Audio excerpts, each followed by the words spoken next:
All right, all right. Peace, family. Peace to everybody out there. We about to get this thing started. Going to have a magnificent show tonight. I'm about to introduce my guest. You already see what time it is tonight. You already see what time we on tonight. Y'all could imagine the vibes that's going to happen tonight. It's Friday night. We're going to have a good time. We're going to have a good night. Share this show with your friends and family. This is definitely something the global community needs to hear tonight. We're going to be tapping into the high level tonight. How we're going to have a high level conversation tonight. But before I bring my guest on, let's get to a quick commercial. This is a commercial for the Gathering of the Masses live stream. Y'all make sure y'all get your tickets to Gathering of the Masses live stream. Even though it's sold out, you can still see it from the comfort of your own home. This is groundbreaking. It's history in the making. Be right back in 1 minute, family. Yo. I fought plenty battles, caught many arrows, flossed plenty apparel, resembling the pharaohs, cemented in the gravel, extensive in my travels. Not to mention, ascension is my cattle. Cash cow, we milking it. Laugh now, we killing it. Last round, we still in it. Axe round, we healing shit. Hands down, we killing it. No pass down, it's silking this. Pack your bags, take this pilgrimage. Guaranteed to be epic like Gilgamesh. Gilded flesh and shields with crests. I'ma have to kill you if I reveal the rest. All I know is when life try you, you better kill that test. That's the only real that the real respect. Niggas went from dealing death to flipping Morse to heal the flesh. That's the real adept. That's the illest flex. That reveals what's next. My investors don't need to be angels. They could be the archetypes of the darkest type. Archangels who are dark and mango, like Tony Starks, and monsters like Thanos. Bangles need to be strangled and quantum entangled. And them carrots that sponsors are dangle. Only built for these bust down Cuban links. Only fans. All right, all right.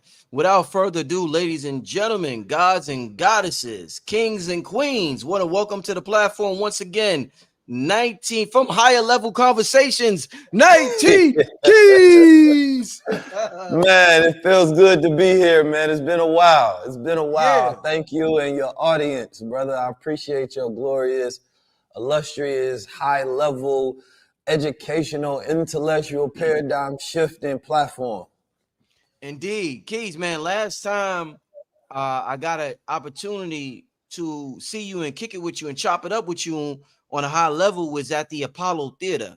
I want to take this time on my platform to thank you once again for inviting me to New York City, inviting me to the Apollo. I had a magnificent time, and I felt like our interview on stage was just historic, bro. Like it was amazing, man. So thanks for inviting me out there. I had a great time in New York City, Harlem, where I grew up at. So thank you, my brother. No, thank you for showing up. It was my opportunity to reciprocate, your initial invitation of having me on your platform when I first came out to Brooklyn, and came out to New York. So it was a no-brainer for me, so I thank you because you did a terrific job on that stage. Yo, Keys, I don't think you know. I think I was one of the first people with a crown in New York City. I think you was because y'all was shooting that music video, bro. And you hit me at the time. And you was like, bro, I need these. Bro, that was me and Cambada's first song. That's how long it was our first song together. Yeah. And we're 4 albums in. I wore your crown to the video shoot of our very first song together, my brother. My son wasn't even born yet, and my son is 5. So that's how powerful. You know what I mean? Like that. Yes, that's powerful right there. That's powerful. Definitely appreciate it. That was beautiful because at the time I remember thinking about building a brand and just building a brand based on what I believe in, pushing out those symbols. Coming from the West Coast to the East Coast, it was importing, and it was this 2 cultures meeting, right? As far as the way my consciousness, projected out on the West Coast and the way I seen things. And then I didn't realize how big of a deal was going to be coming from the West Coast to the East Coast, wearing the crown in a different style, right? But it was the reception of it was just amazing, right? And you were one of the first people that initially was like, bro, how much it costs? Send it to me. I need it ASAP. And it was just no barrier. It was just all love.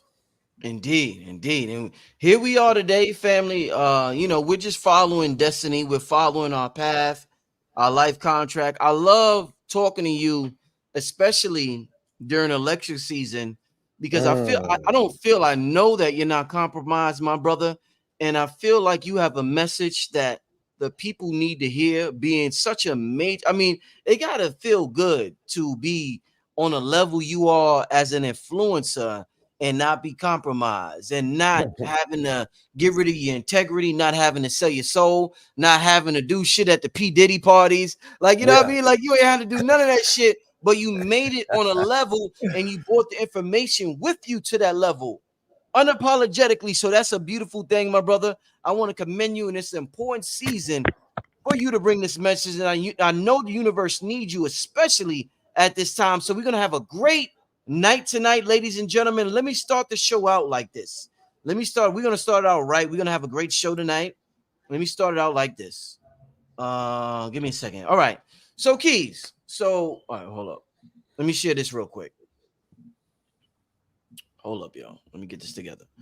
All right. Keys, I want to present the name of the show is Project 2025, Media Manipulation and the Rise of the Gods. And we're going to get into exactly what Project 2025 is for the people who don't know. We're going to get into media manipulation as well as the Rise of the Gods. And I want to start the show like this because this is going to, set it off in a certain way that I want you to talk about. Keys, I'm going to read a post, an Instagram post, and I want to read a brief article. The article I'm going to read, just a brief article, not long, is about how the Nazis' defense of what they did. They had a just following orders defense in terms of what they did. This was during the Nuremberg trials. Let me read a little bit. I want to see how much I want to read. I'm reading a little fast, y'all. In a 1962 letter as a last-ditch effort for clemency, Holocaust organizer Adolf Eichmann wrote that he and others low-level officers were forced to serve as mere instruments, shifting the responsibility for the deaths of millions of Jews to his superiors. And we're not talking about numbers or nothing like that. Focus on the point I'm trying to make. The just following orders defense, made famous in the post-World War II Nuremberg trials, featured heavily in Eichmann's court hearings. But that same year, Stanley Milgram, a Yale University psychologist, conducted a series of famous experiments that tested whether ordinary folks would inflict harm on another person after following orders from an authoritative figure. Shockingly, the results suggested any human was capable of a heart of darkness. Milgram's research tackled whether a person could be coerced into heinously, but new research released Thursday offers one explanation as to why. In particular, acting under orders caused participants to perceive a distance from the outcomes that they themselves cause, said study co-author Patrick Haggard, a cognitive neuroscientist at University College London, in an email. In other words, and I'm ended after this, in other words, people actually feel disconnected from their actions when they comply with orders, even though they're the ones committing the act. Now, let me read a post. The Ash experiment. I don't know if I'm pronouncing that right, family. Excuse me.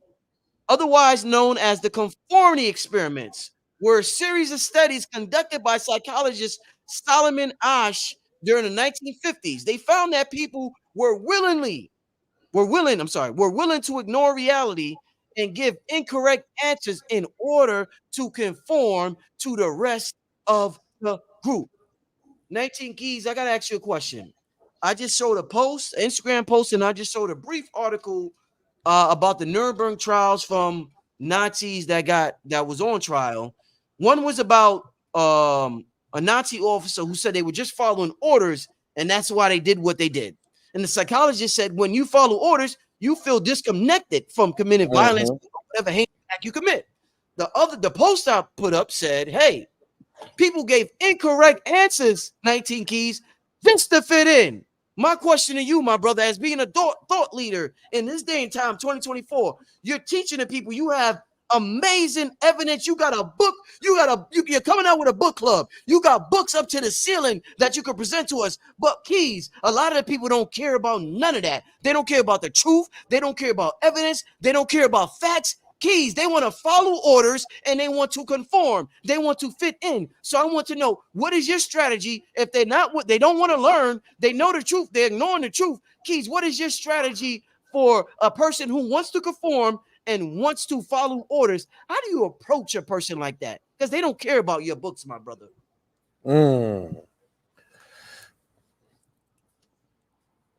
I think what's interesting in that statement is that it's something that we can all see played out today, right? That there's a such thing as idea of being safe in America that I've been seeing a lot, right? What does a safe black man look like? And there was a scene in the show with the brother from Reading Rainbow. I forget his actual name, but he was the brother that played Kunta Kinte, right? Yes, and sir. he was speaking to Doc Rivers in that show where Lawrence Fishburne, right, was speaking to him inside the house, and he was explaining how he's had to be this safe black man that even when he's angry, even when there's truth on his mind, even when he wants to speak, he hasn't been able to, and he's had to essentially, repress all of his frustration, repress his words, and repress his truth. So what we do, and what this can make a person seem, especially when you don't have an outlet to express it, somebody to bounce your ideas off of, this can make you feel crazy. And so what we do with high-level conversations is create community to where you now have somebody that is backing up your thoughts. When you sit there and let's say we have a high-level conversation and we introduce all these ideas to people, the first thing people say, like, man, I knew I wasn't crazy. That's the first thing they say, like, damn, I knew I wasn't crazy. Because I can't have this conversation with family. I can't have it with friends, can't have it with peers, can't have it at work.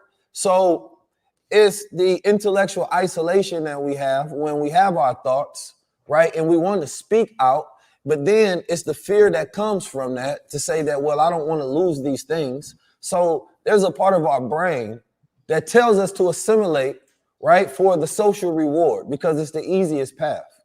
You need to speak like these people, think like these people in order to be rewarded. So my method is show and prove. That's the God body way, right? So we first started off with how do we motivate the people? Then it was how do we inspire the people? Then it was how do we educate the people? Then it's, okay, how do we instruct the people? And then ultimately it goes to how do we automate this thing into having a better culture and a better future? Because there will always be some people who will always conform, but they will also conform to you in the same way that they bend over to the status quo, the populist agenda. So when you have people that can back you up, right? You have people that think the way that you do and say, if you step out there, I got you. Then that's when it becomes easier for people to conform to their higher self. Okay. Right. So for me, it's all about generating and producing a platform that first allows people, right, a community, right, to be able to conform to their higher self so that when that weak side of themselves is about to say, but I can't do this, but I can't do that, you cutting off that thought, you cutting off that thought. And you saying, wait a minute, if 19 Keys can do it, if Black Magic can do it, you feel me? If these brothers can do it, then I can do it as well. So you're taking the same science that, has been utilized by understanding the psychology of the crowd and the people. And we're saying that, wait a minute, if they used it, then we can do it as well. And everything has to be done in steps. So first we build up the platform. First we build up the present. Now, what is the next thing? So as you talked about in the beginning, what's Project 2025? Now it goes towards, okay, what is our Project 2025? Right? Based on the values that we want, based on the ideas and ideologies that we want to push. And now you can say, oh, wait a minute, there's other people that agree with this. Well, that is my tribe. Because this is tribe season. This is building community and then building the world around that community. Because to be quite frank, the reality that we're going to unite 45 million Black people without us having shared values is impossible. Even though we might have a shared enemy, and that should be enough to connect, to be like, that's our enemy. But we're disconnected from having the same enemy because now we have different values, which changes our enemy. So if money is your God, and these brothers trying to teach you about being righteous and being good and being healthy and having enlightenment, all of these different things, they're going to justify all their actions by their highest value, which is money, right? You have to justify your actions by your highest value, which has to be integrity. You know what I'm saying? Knowledge of self, family. So Then we look and say, okay, who has the same values? That's who I want to unite with, not just because you black, Okay. you melanated. No, it's because of your mind. Yes, sir. Indeed. Indeed. So, you talked about having the same values, and I think about I want to talk about Christianity for a second, and the majority, and maybe Islam as well. With with what the most honorable Elijah Muhammad brought to this country, and our people going the Islamic direction. Let's just say those two religions, Christianity and Islam, two value systems, versus what we have now, kind of like the wild wild west of spirituality with the internet, and you could dive into whatever you want, and people are practicing whatever they want and remixing and doing all types of things, and it's a lot of freedom. It's a lot of freedom right now versus the constraint of religion that we had in the 1940s, 50s, 30s, 20s, 70s, whatever. A big problem in our community, 90 Keys, in the black community, is children being raised by single parent households. Just a mother or just a father. But either or, it's, a lot of our children, they, according to statistics, and a lot of people I know, are raising children, or children are being raised by single parent households. My question to you was, we offer a lot of criticism in the era me and you live in right now with the internet, and we have, we have terms like the new age community, the conscious community, all type, the intellectual circuit, thought leaders, all this. Why do you think that it almost seems, Keys, that Christianity and Islam was able to create two-parent households better than the conscious community, better than the intellectual community, better than thought leaders, better than the new age movement, better than all these new movements we got that present to us, that let us know we God, that let us know we things that religion didn't. But it almost seems like the religion that was so controlling, so dictative, so such authoritative or whatever, they created more of the community-based two-parent households, a lot of children, than we do now. What's your thoughts on that, my brother? I think that's a very good way that you pose that thought. Because, all right, so if you consider yourself to be Muslim and Christian, what comes and most important is your values, right? Yeah. And you have to live according to your value system, right? And what religion does, good religion does, is it creates a system that orders a way of living according to those values. So in both Christianity and Islam, family is going to be high. Of course, there's God and there's family at high order of those structures, right? A man getting with a wife, right? Developing a family, right? And obeying the will of God to do so. So what it does is it provides a protocol and a framework. And if we look at right now, the bigger issues that we have is we have all of these intellectual disagreements today, right? Because we don't have single protocols that we can point to say, okay, well, this is the standard to where we can say things are right and there's wrong. Now, we can modernize the standard based on the times that we living in, but if there's no standard to point to in the first place, then there's no way to measure whether we're going in the right direction or wrong direction. I was talking to Blue Pill earlier, and he was telling me to go look at the Moynihan report. And the Moynihan report was talking about, the black family and the case for national action when it comes to the black family. And it was talking about this pathology. Specifically, it said the tangle of pathology, right? And this was in 1965. And he was speaking on how the black community was going to be affected by having this matriarch, right? And lack of fathers, and how it was going to be disproportionately affected to where this was going to create a strain on leadership in the black family, on the women and the men, right? And more women as having children, or going to create situations to where it's going to strain the assets. And this is going to further create issues because there's not going to be enough jobs to sustain the growth of population in the black community. And so basically he was arguing that this is going to perpetuate this poverty cycle, right? Now, in his report, he was very much almost blaming the black family. And there was reports that came out like the Black Family and Slavery and Freedom in 1976 that countered his arguments about the black family in the first place. But one thing was that those families, most of them were Christians, so they had conservative values that they would run by, right? Blacks early, right, in American history. Then, of course, you go from the 1930s, you have blacks that take on like Islam and the Nation of Islam and high values within that. Of course, it's going to be family, right? Of course, it's going to be God, sisterhood, brotherhood, respect for each other, treat people how you're supposed to be treated. There's an entire protocol to say whether you're in line or out of line. If you are somebody that comes from, let's say, we use the word spiritual, but we actually don't create a baseline for what that means to you and what that means for me. And most people can't even define it once they say they're spiritual, because they believe that there's this idea of being undefined, which for the most part is really chaos without order. So the Honorable Elijah Muhammad gave a breakdown, and he gave us two laws. He said the first law of the universe is motion, right? But the second law was order. And so religion gives order to motion. And without that order, that motion becomes chaos. So right now, our people have a lot of motion, but no order. So how do you put that house in order?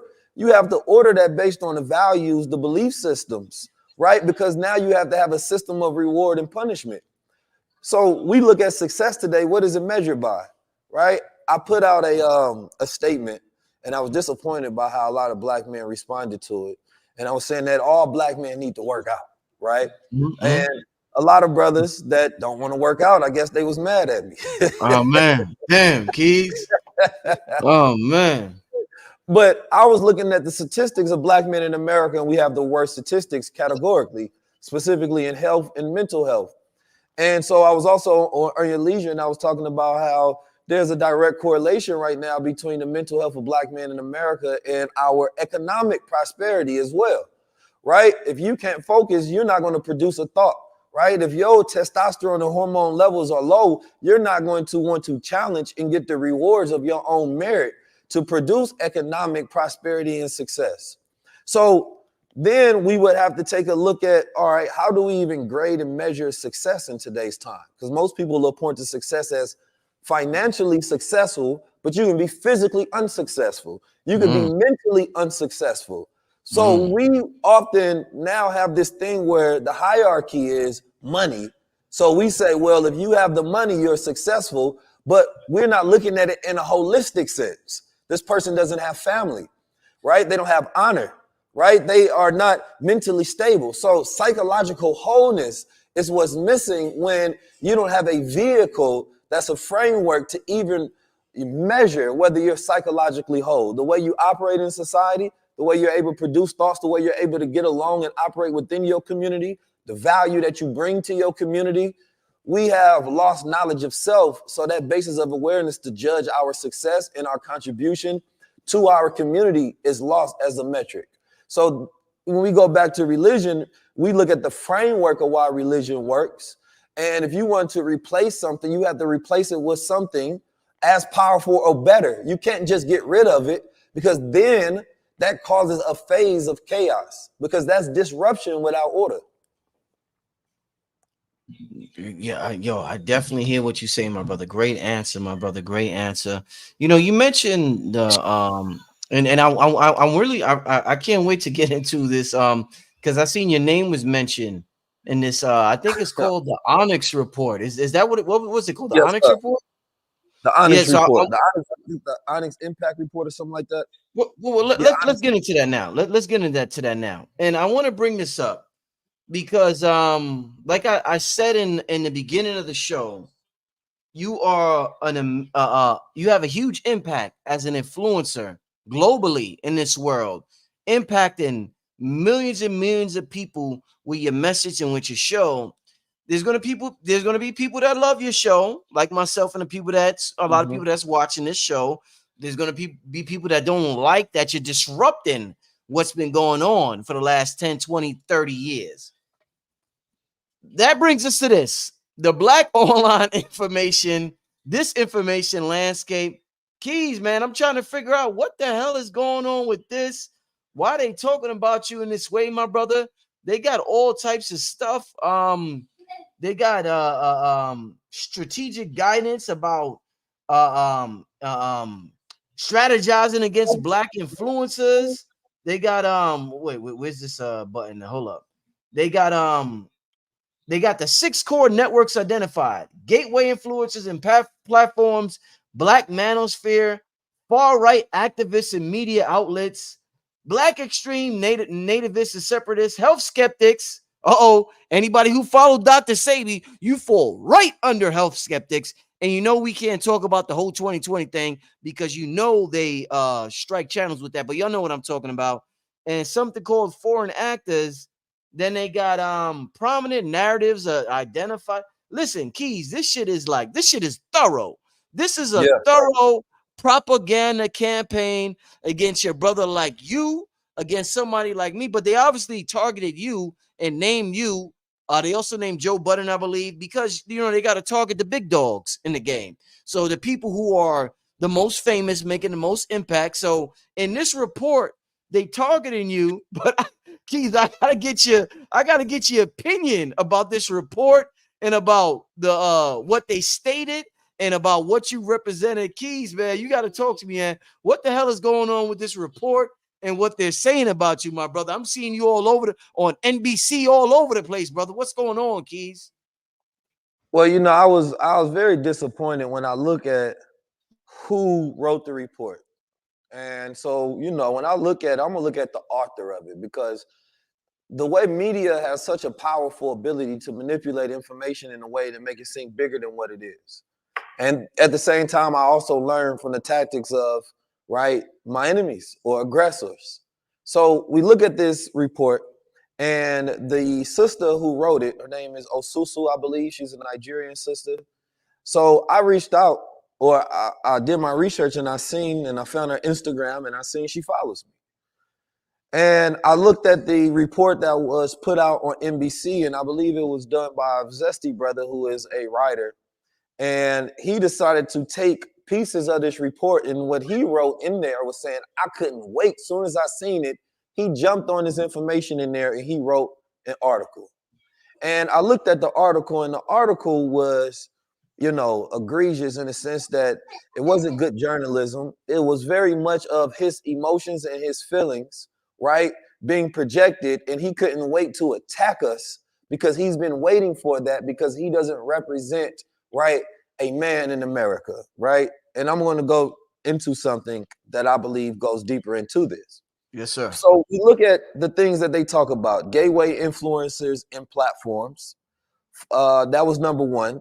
Number two was far-right activists and media outlets, Then number three was the Black manosphere, yes, yes, which is very interesting. Definitely key on that one. Number four was Black extreme nativists and separatists. Yes. Number five is health skeptics, and six, foreign actors. Yes. And they have a whole entire web of how this information is being disseminated. And this looks like something that comes directly from the left, because their key worries and concerns that is going to lead and create what they call a red shift, where people are leaning towards the Republican ideas and ideologies, and their values will be more aligned with that side, and that you will platform people that also push those values. So this gets into an important idea. Number one is that when we speak, we're not speaking Republican ideologies. When you speak, brother, I don't think you represent Republican ideologies. I don't believe you get none of your talking points from the right whatsoever. And what this is doing is saying that, now I was talking with Blue Pill, and I believe he said it this way, and it was that they want to talk to you, but not with you. And what that means is your voice, they know, they've been writing reports and studying you for a very long time. They know your voice and your platform and your influence is powerful. But they only want to hear you when your voice is projecting their thoughts. So if you are taking their information with your brilliance, you're breaking it down, and you're speaking using your voice, your influence, your platform, and it's projecting their ideas, then they will platform you to go louder. But if your voice is independent and you say, this is what we believe, this is what we think about family, this is what we think about economics, this is what we think about history, this is what we think about life, these are our values, our concerns, this is what we want for our America, then they're gonna say, wait a minute. We have to discredit your voice. We have to dismantle your presence. We have to do something to make sure that you don't have this charismatic presence to where you can influence on what they said, black voters. So they literally telling you that, wait a minute, black men in America that have large platforms that other black people gravitate towards because they have the same value system and beliefs, you're not supposed to utilize your voice in your own culture to disseminate your ideas and influence. So instead of them coming to you saying that, wait a minute, let me cater to your ideas and create a world that will make it more comfortable for you to live in, so we can create opportunities that you can take advantage of based on your values. No, they saying that you're the enemy unless you agree with us, which is some plantation master shit. So I was disappointed in the sister because she reached out and said that I didn't mean it like that. I was telling them to platforms like yours, I was telling them that they need to respect your platform and pay attention because you have the ability to sway it as a gateway platform. But I'm like, obviously, none of those things were actually written in there. It was plain information given. It was connected what they basically considered to be bad actors in media, right? And then it was ways how to discredit those people, a whole entire plan.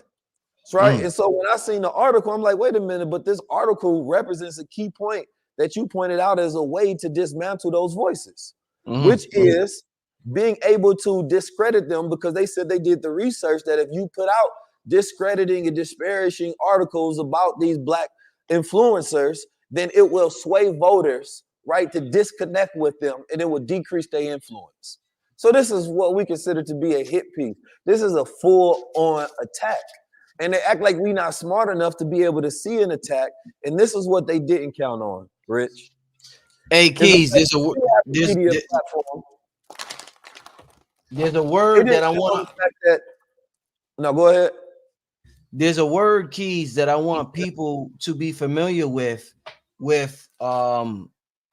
manipulators and liars, narcissists, and these people that are constantly trying to trick you. And that word is projection. This whole report is a projection of what they're doing, but they're projecting it on you. They're saying, oh, you're doing, this is what she's doing with this. This whole report is doing exactly what she says you're doing. Bro, this is a class act, whatever you want to call, example of projection. They are projecting what they are accusing you of. They are doing exactly what they are accusing you of. So I just had to say that. But I want to ask you this, Keys. I got to ask you this. With the atmosphere, with the climate that's going on right now in this country, I mean, it's a hot climate. The temperature just ain't hot outside. The temperature is hot inside with everybody in this country right now and everybody across the world, because there's a paradigm shift happening right now. And because you had a group called the Paradigm Shifters. Shout out to Red and Blue. Keys, I want to ask you, with this report, do you think, Keys, that black immigrants have because this sister's Nigerian, with the climate that's going on right now, Keys, do black immigrants have a completely different agenda concerning this country than black Americans? Do you think that, 19 Keys? I think it's very much possible. I wouldn't say there's no such thing as a blanket statement to that, because it depends on the experiences of the immigrants, how long they've been in this country, what regions that they come from, and the consciousness that they have. But I can say for sure that, there's definitely going to be a disconnection, because there's going to be ethnic differences. And the reason that they may make decisions based on their beliefs, right, and their ideas is going to be different. As a black American who has a descendancy, right, from the wars in America and slavery in America, and I can count my family being here at least 500 plus years, that gives me a different connection with the American experience and what I call our America, right? So like when we say our America, we're talking about what we want our vision of America to be, right? So while black males in America is going to have a different perspective based on, our inherent perspective from our fathers and their grandfathers on their experiences in America. As an immigrant, you're not connected to, let's say, World War II. You know what I'm saying? You're not connected to the crack epidemic. You're not connected to mass incarceration. You're not connected to the breaking up of families. You're not connected to the images and tropes that they perpetuate as stereotypes. You're not connected to the effeminization agenda of the black man, right? You're not connected to the civil rights movement. You're not connected to the assassination of Malcolm X and Martin Luther King. You're not connected to none of these things, right? So you don't feel that. So that's not embedded in your consciousness. So when you go back to W.E. Du Bois and he was talking about the double consciousness in America, how they see us and how we see ourselves, that is a different consciousness that an immigrant is going to have of how they believe that they're seen and how they see themselves, and also the loyalty that they have to their ethnic group. So the reason and the intention of why they do it, why do you want wealth? Where's your wealth going? It's not the same as we may make a blanket statement to the diaspora, right? So we say black, and it's not a good classification of the ethnic groups in America because it's a blanket statement that everybody is the same, right? And so we're not saying that, okay, who is our tribes? And that's why I say, well, it's the ethnic group that you focus on, who have the same beliefs and values. And ethnic also talks about who came from the same geographical regions as you. That's why people in the Bronx, right, they're going to be different than people that's in Harlem. You know what I mean? They're going to be different than people that's in Brooklyn. They're going to be different than people that's in different parts of New York and then in Jersey. Because there's ethnic differences based on the regions, based on the language, based on the values, based on that history and connection to that context and experience. So I think that there's a uniqueness in the Black American experience that we have to own, right? And we have to appreciate our uniqueness and our differences first and respect them ourselves. And the reason, of course, we come from movements, right, that push unity. And the complexity of creating unity, right, is becoming harder by the year, harder by the generation, right? This was a time where there wasn't as many immigrants in America, right? This is a time where a lot of the problems that we have today just weren't the problems. So now when we say the word immigrant, right, we're now creating a disconnection for people who's coming over here in the last 5 to 10 years, right? You say that word immigrant, back when Marcus Garvey was talking about, UNIA, he was talking about repatriation, going to Africa and building a bridge, right? Which would have been easier because the complexity of just saying that, hey, you over there on this continent, I'm over here. Let's build something together because we believe that we have some of the same enemies and problems, which is white supremacy. That complexity is a little different now, right? Because the value systems of Africans that come over here or, South Americans that come over here, Mesoamericans, Latinos, brown people, even, people that are Black Americans, they have different ideas as well. Some on the far left, some on the far right, some are liberal, some are conservative, some are conscious, God, body, Hebrew, Israelite more. So there's all of these differences about what is our America and what we want. And so until we settle on an ideology about what is our vision for America, we're going to be separated not just by, the immigrant ideologies that come over here and what their values are, but the ideologies that exist within Black America who share a same thread timeline on this soil, but are still separated miles by belief systems and visions.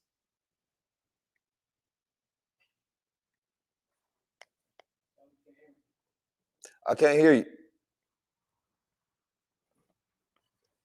Sorry, family. I don't know. Quick question, Keys. And do you hear echo? You hear echo? Well, let me just ask this. Keys, No, if sir, if Obama is Black American, does he become president when he became president, my brother?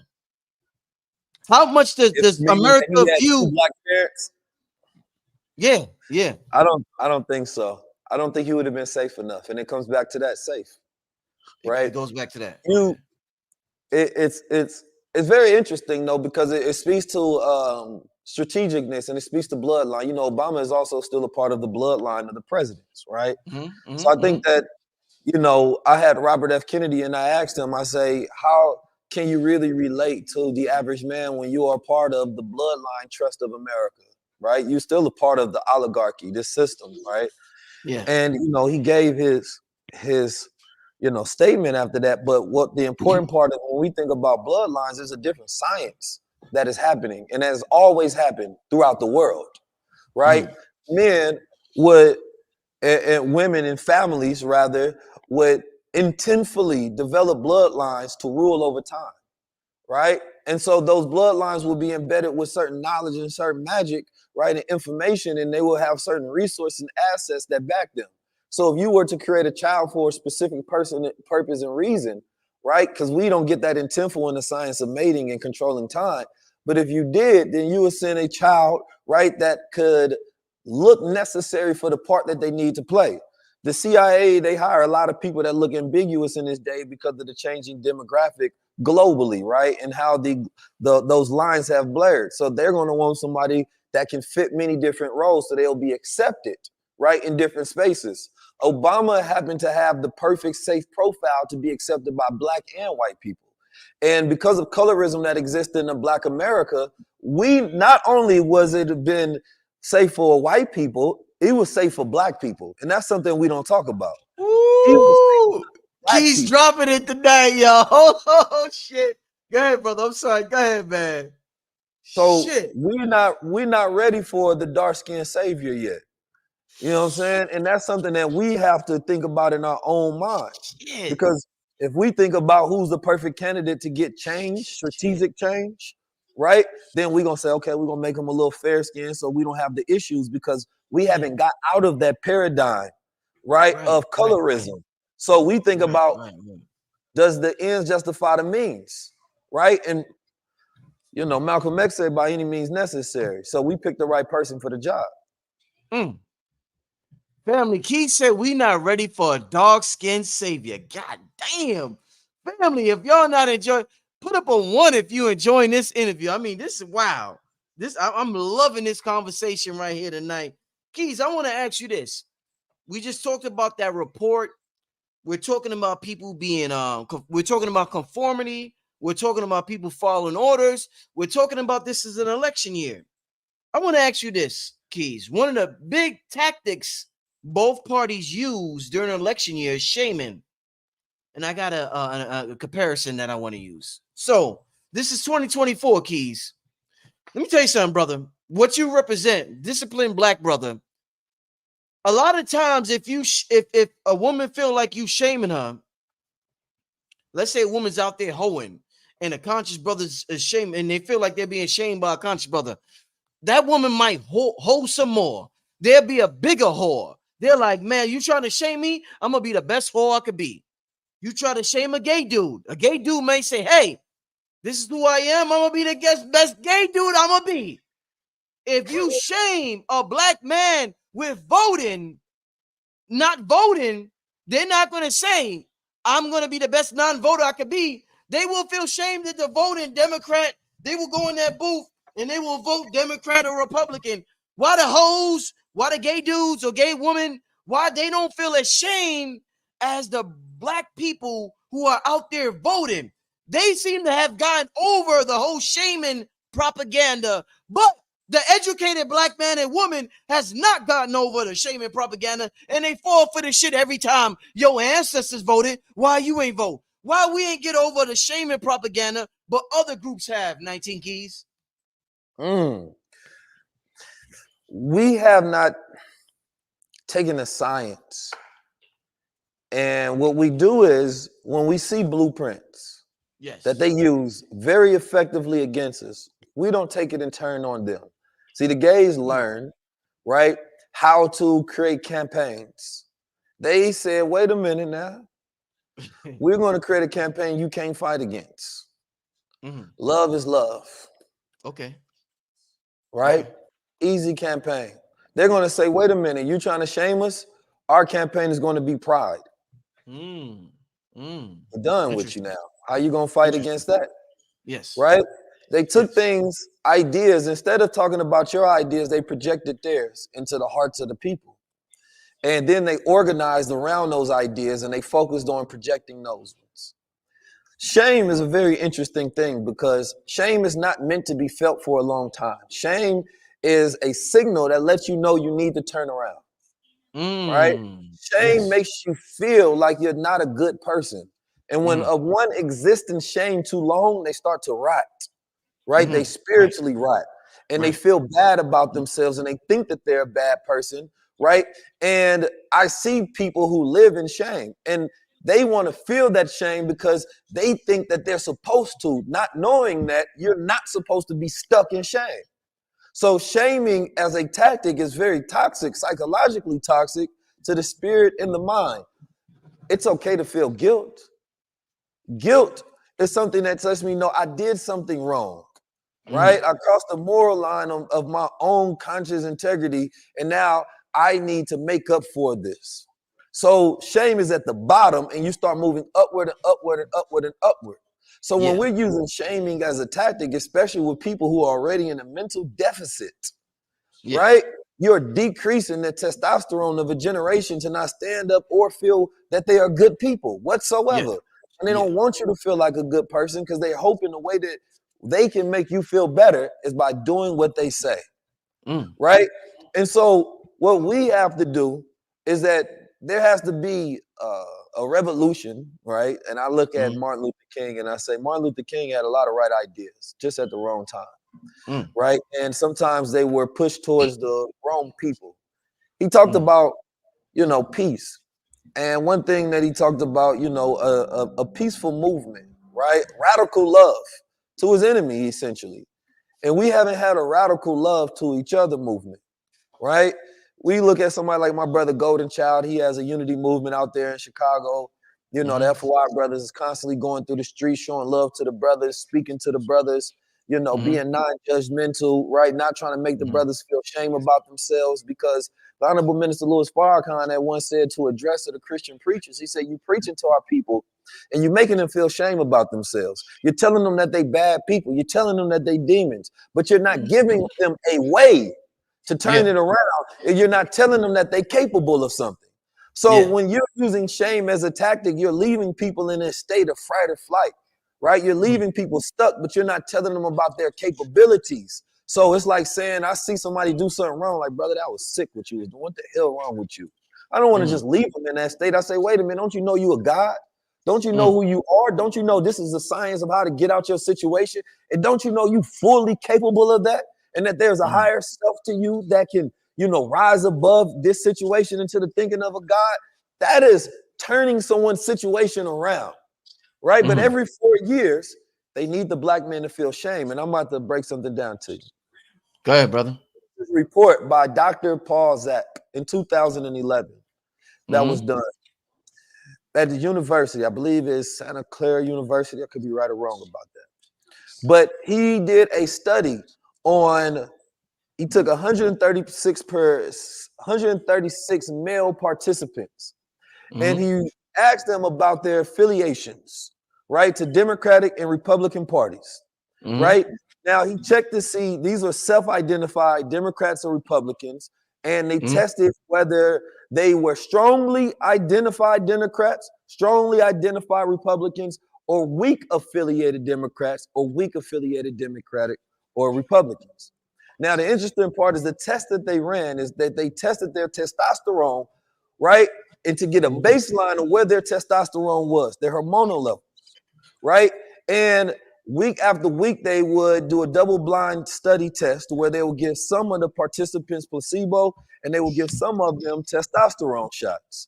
And what Right. they did towards the end of the study is they would then ask them questions as their testosterone increased about whether they still had Wow. that same level of affiliation towards their political party and or candidate and how they Wow. felt. What they found was there was 11% decrease for those who were weakly affiliated Democrats, right? Yeah. And then there was a 47% increase on people having what they call a red shift. So they shifted towards ideology towards Republicans. Now, in the same study, it showed that people who had strong affiliations, right, towards Democrats or Republicans, it had no change on them. So most of the time, people have weak affiliations towards both parties throughout the years. It's only in the political season where most people even think about it, right? And so if we also double that with the study that over 50 years, the last 50 years, testosterone has decreased in this country, right? And there's been a consistent agenda through images, through violence, through all these different things to effeminate the black man. And when we see ourselves get shot and we see ourselves get beat and we see some of these political lynchings that happen, it decreases their testosterone, as Dr. Wesley have once broke down, to see each other lose, right? So this person that did it, this doctor, was a neuroeconomist, and he was talking about physiological and biological effects on our economic, circumstances and decisions that we make. And so one area was that, during that increase of testosterone, they had a difference in opinion about wealth redistribution policies in America, right? Where on the left side, that wealth distribution is more seen as a socialist agenda, a welfare state. Where on the right side, it's based on the merits of the man and what you go out there and work for. You got to literally drop your nuts and go out there and go get it. So those who had a higher testosterone rate, right, those are the ones that were shifted towards the red, because testosterone makes you want to challenge yourself. And the pursuit of that challenge produces pleasure for you. So you want to produce wealth based on your own merit and gain. So therefore, you don't want to be dependent on another man or ideas. You take on the archetype of the hero in your own story, right? And so, but when you're effeminate, you become dependent. So then when you look at that, you're saying, okay, you're going to lean towards candidates that show strength, that show logic, right? Aggression, right? That do for self attitude that's not dependent on institution and or system. So you no wonder why you see so many Biden sexuals today, right? That are dependent upon a master to feed them and do for them. But then you also see the people that's on the red side. And here's the thing about that, Black Magic. I'll be calling you Black Magic, my brother Rich. Love it. I love it. Love it. Yeah. Here's the thing about that. As we think about where we are today, and we understand why these agendas must be played out, because it makes the male population easier to control, right? People that's weakly affiliated and they need to get their safety in these particular parties. This is why they don't want these manospheres, as they call them. They don't want strong black males that represent these ideas, because whether it's what you say or not, your whole entire image, right? Just shifting people to a lifestyle of working out, of eating right, of doing for self, right, does not lean you towards an affiliation towards the Democrats. And here's the thing about that. I want people, and this is Black America, I want you to judge black leaders. For all you voters out there that's going for Trump or Biden, I want you to judge by the same standard that you judge Trump and Biden, because no matter what these two guys do, you give them your vote of confidence, right? And with Black America having so much vigor and support and affiliation to these candidates, whether Biden is decrepit with dementia and can't remember his name, I seen a brother talking about he could be, on tubes in a hospital on his deathbed and he'll still give him his vote. Yeah, no matter what Donald Trump does, says, or do, there are going to be black men that's going to say, I am with him. So that same regard for loyalty that you have for leadership when there's white presidents, if you don't have that same level of standards when it comes to black leadership, you got to go somewhere. All I'm saying is you ain't even got to change it. Hold me by the same standards. That's the goddamn case, because y'all seem to constantly give love, respect, and loyalty to these white candidates, regardless of what they do. And most of the time, they don't do nothing for you. You know what I mean? And they don't have to have any moral integrity. They don't have to have any intellectual, high level, aptitude whatsoever. And you're still going to show love for them. Black America has a strange case of loving the white man, regardless if he's low level or high level. Keys. An unnatural losers, as Cat Williams said. Oh yeah. Wow. Keys, what you represent, and this is what I feel. Let me preface this. This is what I feel, and I'm gonna ask you a question based on what I feel. I feel you represent a certain level of masculinity in terms of the black man. And I feel as though there are a population of black women when they see what we call masculine black men or black men that are not submitting to dominant culture, to Western culture, to pop culture, to the music, whatever you know what I'm talking about. The entertainment industry or the whatever industries, the health industry or the school industry or whatever. Black men that are not submitting to that, you may consider them masculine brothers who are doing things on their own, making things happen on their own. My question to you, brothers, at that same time, you represent this masculine energy, brother. I feel a lot. There's a population of women who see you, and you're not a rapist, you're not an abuser, you're not P Diddy, you're not any of these things, but masculinity gets associated with the abuse that a lot of women experienced when they were children. And if you talk to a lot of women when they were young, probably about 3 or 4 out of 5, maybe 4 out of 5 keys done got touched up when they was young. And I learned that the older I got, I'm like, God damn, all of y'all motherfucking got touched up. This shit is crazy. My lady, all types of women done got touched up when they were young by a nigga that was over them like this with muscles on and shit. Like, and they touched them. So when they see you, regardless of how intellectual you sound, you give back flashbacks, my brother. So what message would you have for them ladies, regardless of how intellectual you sound? You giving some woman flashbacks, my brother, because of your masculine strength. What message would you have for them women right now, 19 Keys? Well, I would say I don't think that's the flashbacks I give to the ladies. I mean it like that. You know what I'm talking about. I ain't mean it like that. I'm trying to pose a question. They get flash forwards. They get flash forwards about their future husband. That's what they get. They get flash forwards.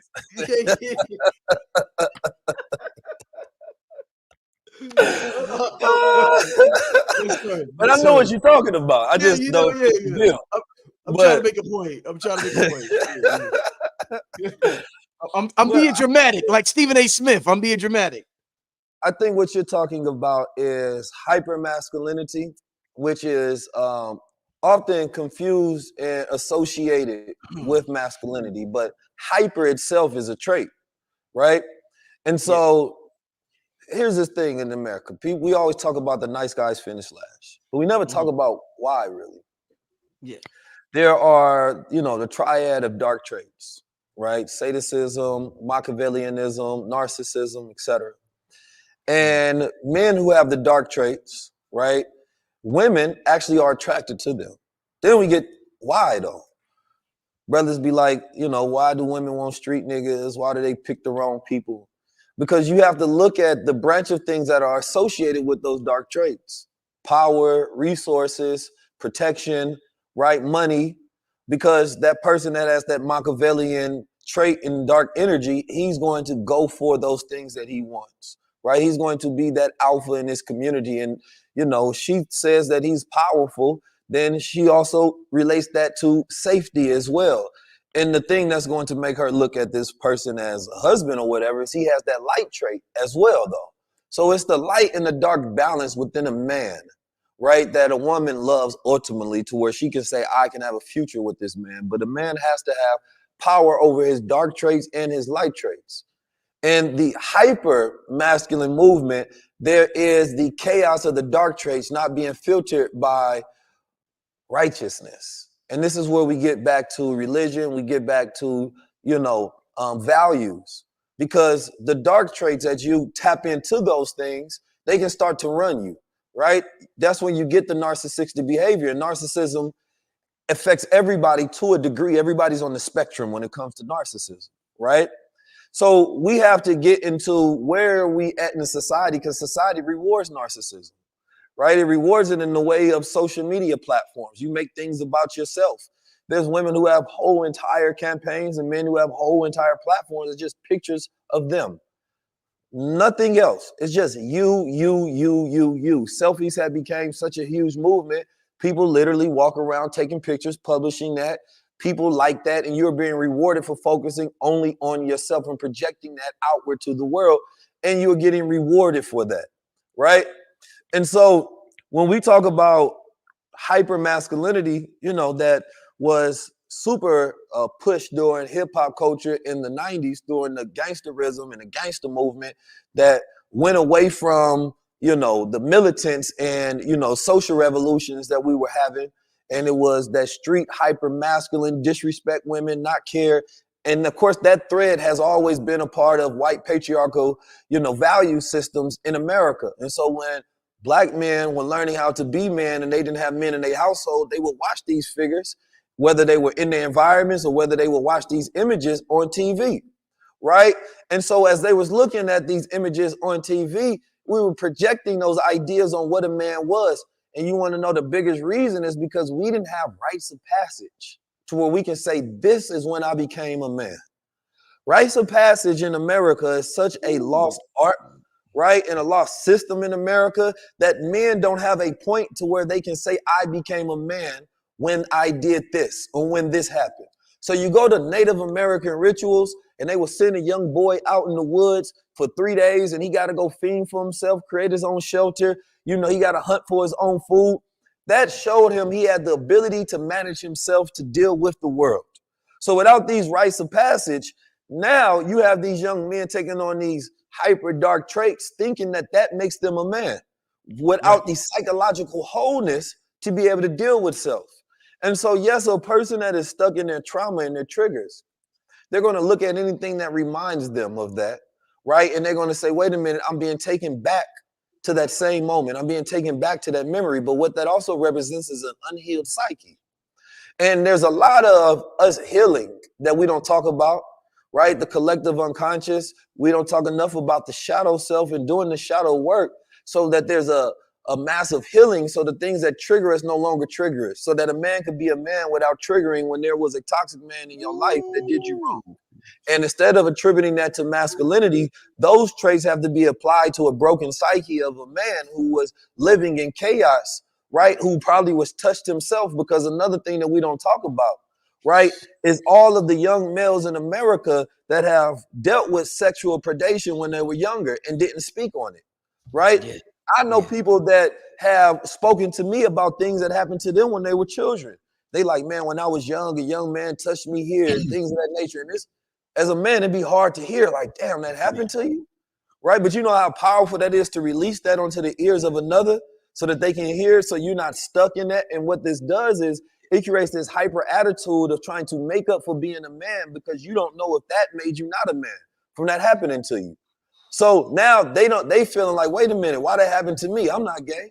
Why that happened to me? So now they're treating women a certain way. You have extra. You're trying to make up for what this hyperactivity, right? And then we get to the hypersexualization of the Black man as well, whether it's in movies, whether it's in shows, the hypersexualization of the Black woman, demeaning her so that she's seen as a harlot, right? So me and Dr. Wesley had a part 2 sit down, and we was talking about, those 3 main archetypes that are shown, right? The non-intellectual, the ignorant nigga, the gangster, right? And the slut, right? The harlot. Those are the ones that are shown the most in Black America and or rewarded. So it also goes into the psyche of, this is what I'm going to become in order to be platformed in America. A lot of these women that are projecting themselves, like, it's like they have higher morals than the things that they do. But what they do is not aligned with their moral system. You know what I mean? Because they're trying to make a way in this world. So you end up having to sacrifice that. Right. So I think that what we have to do is we have to focus, all of us, myself included, because every time I speak, I always want people to understand this disclaimer. 19 Keys ain't perfect. I come from a background of gods and niggas. You know what I'm saying? I have to heal from the psyche of things that were taught to me, the things that I was exposed to as a young child. I come from Oakland, California, where there was a damaging pimp culture, you know what I mean, out there, in the way that we seen things and in culture and the way it was projected to us. So the reevaluation of our values, the amount of therapy and work that the average Black man needs, with the lack of resources to actually do the work, that's where the empathy has to come in. And the more empathy there is, when you empathize with me, I empathize with you, right? And now it becomes compassion for each other to say, wait a minute, the fact that you even care about me makes me want to care about you. So now I want to do right about you. What part of me that I need to get better? Right? Right. And black Right. men needs to take a deep introspective look at what they need to do to heal. I have brother in prison right now. I got one in jail. I got another one going through multiple situations. Yeah. Right? I see the hurt that's going on in black men right now. I see Yeah. it so much that I could cry right now. I could shed a tear about this shit because it's bad. And I always thought about, my mother got 7 boys. She got 2 sisters. I always thought about statistically, right? It would be an anomaly for all of us to be financially, spiritually, physically, mentally successful. So Right. unfortunately, we fall into that category of statistics, right? Yeah. My Yeah. brother, when he gets out of prison, we got to find him housing. We got to see if he has mental stability, right? My younger brother, he gets out of jail. My other brothers, they get out their situation. I be having so many real things to worry about that this is why I can disregard the stuff that people say on the internet because they don't actually know me. I've been Right. I'm doing mentorship with my brother Joey Badass. He has a mentorship impact program. I flew Yeah. out to New York not too long ago to go speak at. This is all stuff that we do for free, right? Mentoring young black men. I went to my brother, partner with my brother, Mr. Fab, went out to Oakland for his thug therapy. There were circles of black men talking about things that's going on with them. Brothers that's from the streets, brothers that come from hardened environments. But this was the first time they get to speak, and they was probably on borrowed time because they was probably thinking about taking their life. So we go out there to go fly to go speak at them events, right? We went to Kansas City to go speak to black entrepreneurs who have a low quality of life working with nonprofits like Venture Noir. All of this is on our own dime and money. So when I think about the things that I do in real life, trying to partner with, when we did our tour, we gave money to my brother Golden Child efforts with the Unity program. My other sister out there who has the club for the homeless, so she go out there and she sleeps with the homeless to raise money with them and awareness around their situation in Chicago. And my brother New Era Detroit, who's all throughout America policing the neighborhoods, and they're like the brand new Black Panthers in the way that they show up and move. So everything about my platform, times when we'll pull up to Detroit, we ain't make no profit, we still giving away money.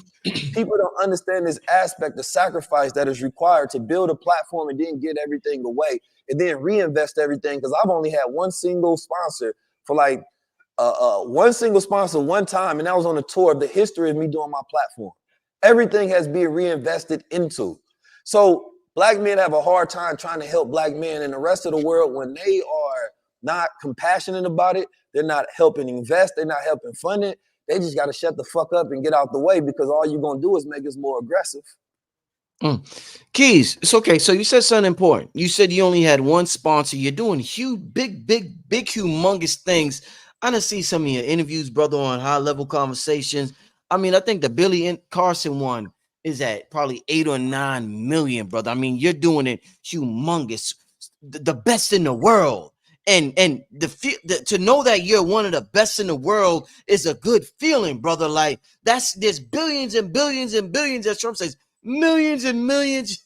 There's billions and billions of people. You're one of the best in terms of disseminating knowledge and information and wisdom to the masses because of what you present in high level conversations. What I want to ask you, my brother, is because you represent the most honorable Elijah Muhammad, because you said you only got one sponsor, but at the same time, there's women. I noticed when I asked you that last question, a lot of women in the chat was like, this one response, he's sexy. So I don't think the woman was like, I like, man. The woman be like, I like that nigga 19, man. 19 keys. The woman be loving you. And then the brothers look up to you. They like, I want to be you. Do you ever feel like, Keys, you got all these ingredients going on, my brother? Do you feel like the association with the most honorable Elijah Muhammad is holding you back in a sense because you got so much of commercial appeal, but you got that Muslim thing going on with you that some people may say, damn, but he's into that Muslim shit. I love him. He's charismatic. He's this. Same way with Muhammad Ali. They love Muhammad Ali, but he was with Elijah Muhammad. They're like, why you got to, we love you, Muhammad Ali. You're so funny. Why you got to be with the most honorable Elijah Muhammad? Do you ever feel like your association with the most honorable Elijah Muhammad, one of the greatest men who lived in this continent, is kind of holding you back from sponsors and other things, commercial success, my brother? This is a very great question. Oh yeah, come on, Keys. My greatest blessing is my association with the Honorable Elijah Muhammad. Come on, brother. Come on. Maybe 7, 8, 9 years ago, I decided to put on the sun, moon, and stars. Yes, sir. Because I looked at how I was studying the psychology of how trends happen, and I was thinking about the culture. When we talk about the culture, we have a culture without value. So we don't think about whether it's a good culture or bad culture. There's influence. There's good influence. There's bad influence. I believe good influence is good leadership, right? So we have a program where we help people scale their leadership as long as it is good influence, right? We would use our platform to help you, and we partner with people like that. Yes, sir. But getting back to the Honorable Elijah Muhammad has been the most influential in my life. As I was talking about that strong affiliation and weak affiliation, I have a strong affiliation, right, to the Honorable Elijah Muhammad. And why is because there is no greater teacher that I could find. So when I put the symbols on, it was a fight against the world. The paisley prints that we put on, that, you know, people look at that as a way to induce themselves into gang culture, but it don't represent God culture. So when I put those on, and every time that I've done something that wasn't aligned with the teachings, I found success. I think the biggest moment that in a person's life that they take is when they sell out from the things that got them there, right? If the teachings of the Honorable Elijah Muhammad and knowledge of self got me here in the first place to where I'm projecting, right, utilizing my voice to communicate ideas and teachings from the Honorable Elijah Muhammad, the Honorable Minister Louis Farrakhan, I couldn't live a happy and joyful life, even if it was a more financially successful life, if I had to sacrifice that which I truly believe in to get gain from the world. What's the quote that goes? What gains a man to profit the world but to lose himself? So for me, there are so many people who don't live happy. They come to me all the time, Keys, I wish I was as free as you. And these brothers, man, they got hundreds of millions of dollars. I talk to NBA players, NFL players, people that own corporate machines, all of it. They admire the freedom, but I look at freedom as a level of wealth itself. McDonald's wanted to sponsor the platform. I said no, because there's a level of McDonald's. Hold on, Key. No, because people, Keys, hold up. People need to hear this because they need to know what you turned down, and they need to know who's reaching out to you and how the game goes behind the scenes. So McDonald's wanted to reach out to you and have what they want. What did they want? They want you to have a milkshake in the back or something. What did they want? Well, they wanted to sponsor the platform, so they wanted me to read out their advertisements and things of that nature and have that on the platform. Shit. And of course I said no. That would have been big money too. People don't think about that aspect. Yes, I have a platform. Many people would love to be on it, but integrity dictates I have to say no. And no is how you navigate opportunities. You know what I mean? For a man, this is the part that people don't think about. It's easy to cast judgment and light and think about all these things. Anybody should take your platform and my platform as motivation, right? Indeed. How is it that you are able to radically, creatively figure out a way to navigate? People will be like, Keys, what do you do? Oh, so you don't see me making a platform? You don't see my entrepreneur endeavors? You don't see that I'm an executive producer and host of a show? You don't see that I'm a producer and a designer? You don't see that I'm a writer and a creator?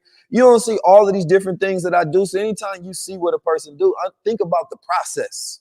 And when you think about the process, you think about everything that must be done in order to make the process successful. That's what I do. But because I take on the ultimate title as a God, there is no title that I'm going to flaunt around here. There is no metrics that I'm going to push around here besides the impact that I create. So for me, you know, the Honorable Elijah Muhammad has been the greatest blessing, because without him, I wouldn't have the foundation of knowledge of self. My parents would have never had the union that they have. You know what I mean? I think that that's an even greater thing, is that I want us to think about this. I want everybody, pick an ancestor, pick multiple ancestors. And I want you all to evolve upon their work, to do better, right? Stand on the shoulders or take it further. When I look at white America, they pick their greats. They get inspired by them. they go into studies, they develop skills, and they evolve upon their work, right? In Black America, we disregard our greats. Honorable Elijah Muhammad is the single most influential Black man in American history, by far, right? I It's agree. not arguable. He I has agree. forming I reading. agree. So why wouldn't I want to pick up that work?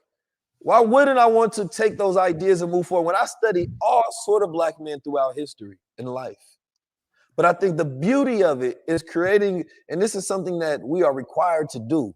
It's a cosmic duty for us to extend the legacy of our ancestors over time. We talk about veneration of our ancestors. That means you have to study their ideas. You have to study their work. You have to see their visions. What was complete? What was incomplete? Right? And then it's the same way if you're planning a bloodline and I develop a child and I say, I want this child to become an engineer and an architect, right? I want them to study philosophy. I want them to have multiple languages. And then I will embed in this child all of my ideas and my mission so that now if I live to be 90 years, right, and my child lives to be 90 as well, right, we're projecting ourselves into the future. Then he has a child that's 200 plus years in the future. Then they have a child that's 300 years in the future, and so on and so forth. How do you plan 1,000 years ahead? It's through the bloodline. So how do we take the work of our ancestors that's disconnected from today is we study them, we pick up the mantle from them, and it's going to be a sacrifice, but also it's possible. It's very possible for me to continue on the back end. We got to train the team. We have to crack codes of social media. We have to figure out this algorithm consistently. We have to learn to develop our mind. We have to learn artificial intelligence. We have to learn. I do a lot of things myself. I be designing thumbnails. I do every single post. I do every single caption, right? Sometimes I'm in the editing room getting things done, but that's because my testosterone levels are balanced, baby. You know what I'm talking about? So I don't mind the challenge. It brings me pleasure to produce wealth from the merits of my work that I put in, but I understand this delayed gratification. I have not gotten to that single point that my platform is for. So we're just in the building stages. Now we're going into the next stage of it. And this is the thing about Black men. I want us to be respected for the things that we do and not disrespected for what we don't do. Right? Every time a Black man does something, people trying to point out what you don't do. They're not giving credit for what you do, how hard that was. They're not thinking about the adversities and the challenges that you come from under. Right? 99% of the people that I grew up with, they in jail, they got mental issues, they homeless, they come from instability. So I didn't grow up with resources. There was no silver spoons, there were plastic spoons. So when we think about that, you have to understand first the adversity and respect that. And in white communities, a person just gets to be a radio host and become a legend. That's it. They ain't got to do nothing else. If a Black person builds a platform, he's also expected to save Black America and build every institution that he speaks upon. Sometimes we look at somebody like Jordan Peterson. He's just a white intellect thought leader. He's just selling his books. He's not expected to do anything else for white America. Black people put, and what this does is, great point. It puts undue responsibility on the assets that you do develop, right? So it decreases your ability to use those resources and pass them down. So it puts undue strain on those assets. That's why in the 1965 reports, they were saying that the middle class Black Americans will have less children because they were trying to preserve the wealth of the assets that they were building. So not only you have to build the thing, you have to preserve it so it can be passed down. But we have this cannibalism, this endo-cannibalism in our community where we try to eat each other up. We pull from the strings. We automatically have an attitude towards each other. Attitude. This is the most important thing. If we can get this attitude thing right, we can win. Okay. The attitude creates an automatic position and disposition. If I didn't meet Brother Rich and somebody was saying, man, Brother Rich a fraud, man, Brother Rich do this. When I meet you, I'm going to have an attitude towards you. Right. Not why. I'm going to have a shift in the way that I feel. Not that it's true. Not that I have an actual experience with it. But what informs our attitude is the question. The idea, specifically the media, informs the attitude that we have about ourselves and each other, right? So if the media is not showing a Black conscious man that's successful with high integrity, we don't believe it. We can't see it. We take the tropes, the stereotypes, and we project that onto ourselves and each other. So the lack of self-love If I don't love myself, I can't love you. So I have to look at you and I have to automatically think about unraveling your character. What's wrong with this person? I need to research why I can't respect you, why I can't trust you, why I can't take your leadership. Because we have an attitude against each other that is informed by who? Ad dollars, sponsorships, media. It's not controlled by us. This is why what you're doing is so important. What I'm doing and many other brothers are doing so important when it comes to Black and media, because we get to inform and shape the attitude, and the attitude produces the will that we have. It produces the ideas. It shapes the reality. This is why the Black woman has such a responsibility, because the attitude that she shapes inside that child becomes the form ideas that he have about himself that he projects as a man. Right? When the father is not there, he can't shape that attitude. He can't shape that self-love. So it gets down, and this is why I've been focused on media, because it's like I can't do everything all at once. I don't have the goddamn resources to. I may have the willfulness. I can talk about it, but now it goes into the next thing. Like, all right, let me build up my network, my resources, right? The budget. Then I can do it. But you can have the same expectation of a man who may have the willfulness to do something, but he doesn't actually have the resources to do it. That means that there's a process of maturation we have to allow these things to continue to get to. We have to preserve them and build on top of them. And that's why we can't throw a single one of our ancestors, because we lose the wealth that they have built up instead of preserving it, picking it up and moving forward as assets that we can learn from. Because that to me is evolution. It is the stream of consciousness that is evolved upon throughout time, right? So pick a ancestor, pick some work and do it. That is based on your skill sets and your mastery. Definitely. Indeed. Wow. Let me ask you, I seen a comment in the chat, and it's based on a question I want to ask you. So let me put this comment on before I ask this question. We got about 15 more minutes left. 15, 20 more minutes. I want to thank 19 Keys for being on here, man. What a magnificent show. What a magnificent show. Wow. I guess this is brother. I think it's a brother said the biggest problem in Black America is the gender war between Black men and women.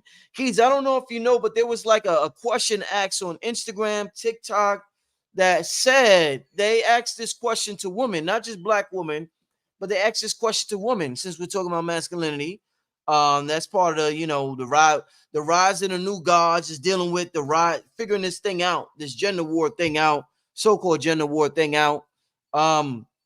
They asked the woman, they said, hey, if you was in the woods trapped or you couldn't go nowhere and you had to choose between a bear and a man, who would you choose? And the answers came back. A lot of the women said, I would choose that bear. Keys, what the fuck? Women would choose a bear over a man? What does that say? Like, Keys, what do you think about that? I just, before we move on, I just got to know, what do you think about the majority of women? This is not just Black, just women in general choosing to be stranded in the woods. Nobody can save them with a bear over a man, Keys. I think that it represents the poisoning of a generation, because that's what we would consider hyperfemininity, right? Or hyperfeminism. When we think about it, because we can change the question up and we ask, what about your son? What about your uncle? What about your brothers? What about your cousins, right? What about your male friends? If this attitude, because it gets back to the attitude, is this your disposition and position towards the men that you love in your life? Because you don't understand how harmful that is for the male psyche to hear that women don't like men. So it makes the boy not want to be a man. When everything projected about the man is trying to be shown as toxic, then it has an effect on a male becoming a man and being a man towards you. Yes. Right? Because the idea is that every woman will want a good man in the woods with them to help them, right? So that they can hunt, they can scavenge, they can protect, right? They can cure the loneliness that you may have. But society projects these ideas of independence in a woman that comes out in the form of irrationality, to where you have the anima and the animus, and she takes on the animus of the male psyche. right? And instead of saying that, no, I would love to have a good man. Why is the option not a good man in the automatic thought process? So every time a woman goes on there and she shames men and she talk about men, I always think about, what about your son? It's so sad that you have these ideas about men, because then how can you raise a boy to become one if you have a negative attitude towards them, right? That's what I go to automatically. We don't think about these are women that are raising a male population. So when you put out, imagine seeing your mother putting out nothing but negative ideas about men. How does it have an effect on these young boys? So the responsibility of women to not project that power of voice and tongue that they have to give life or death to the ears of these young boys, they're killing the man before they even get the opportunity to become one. Right. And I think that that is the danger in society. And the reality of it is it showcases the irrationality of this generation, because there's no way in hell that you can tell me that you would actually want to be in the woods with a bear, because a bear would not show you companionship. A bear will put you on a menu, regardless if it's a good bear or a bad one. Bad bear. Yeah. Keys. Is we talked about this is election season, voting. It's sad to see black people fighting the way they fighting over the Republicans or Democrats. Keys. It's a sad thing to see. And I want to ask you, my brother, in terms of Project 2025, a lot of people say, oh, it's a scare tactic, and some people say, no, it's the end of the world. Both sides, each side to say it's different. Is Project from 19 Keys, is Project 2025 as dangerous as they're making it out to be, my brother? What's your thoughts on Project 2025, 19 Keys? My thoughts is this. Who wrote it? There was probably about 100 people that came together. They wrote a 900-page memorandum about their vision for America. So first, the dangerous thing that comes every 4 years, this election cycle, is only one single tactic. And funny enough, I seen Al Sharpton, right? And quoting Al Sharpton is always interesting, right? But he was speaking on how Biden was having a press conference and there was no black reporters. And he's like, wait a minute, with this voter block being so important, yet you're so disrespectful to the influence and the voice of Black America that they're not even in the room to ask the questions. Now, is that, if we was to look at, that's supposed to be on the left side, which is a conservative Christian narrative from the Heritage, right, Foundation or Society. Then the question becomes, if that's their Project 2025, what is the left side's Project 2025? Then we say, okay, what is the culture's Project 2025? Because all it is an outline of ideas that they believe. It's not an actual political party. It is a private group of people that have it, right? And saying that these are our ideas. Now, what's concerning inside of those is that, they talk about bloodless revolutions. They talk about, projecting their ideas, and it's very thorough and it's very detailed. And I will argue that this has always been the case in America. We just never read their agenda. But this is one of the few times to where their agenda is being weaponized by one side to say, wait a minute, we found another reason why you should vote Democrat. And my thing is that what it really does is it takes out the power of the leverage that you can have in your vote. Because the Democratic tactic is, regardless, first of all, disregard the power of the black vote, find a fear tactic to make sure that they always vote Democrat regardless, right? We know that black voters put Biden in the office, right? Black men and black women. And instead of appealing to the values of black men and women to create opportunities, to create more jobs, to increase the quality of life, right? Gap that's in America. Instead of focusing on those things, on how we're going to make your life better, we say, no, here's fear of their ideas. So vote for us again. It's the same tactic repackaged over and over and over and over and over and over. So yes, we can talk about how bad Project 2025 is, but I've always known that regardless if they published it or not published it, I believe the same feeling should be regarded towards that party to the right And the same feeling should be regarded to the party to the left, right? The only difference is we just see one using, right, as a political tactic. But if we don't have a vision ourselves, right, because here's the dangerous thing is that we take Project 2025 on Essence, on BET, it was pushed out there. Go research this.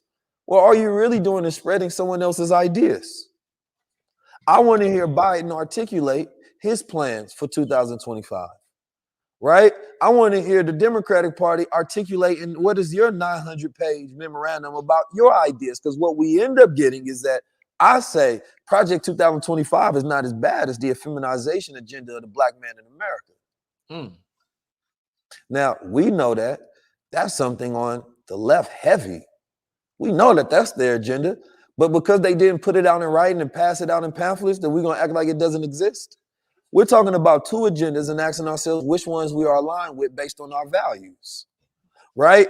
And so when I look at these things, they're always going to be what they want, what they don't want. The difference with the red, this side over here, the right rather, is they tell us what they're going to do. The Democrats just do it. They don't tell us. They act like they're your friends. So I think that people have to press upon the people that you're giving undying, unwavering loyalty towards, right? And you have to force something for that loyalty. Regardless of what the right are doing, you still can't say, well, you get my vote because I don't like them. That's not really using your power, because that's just undying loyalty to the Democrats. So I think Project 2025 is, the same thing that we've been dealing with. Biden didn't lay out a project, not Biden, but, the early Bushes didn't lay out and let us know what they was going to do, but we see they had a terrible plan, right? Biden had terrible plans back in the day. You know what I'm saying?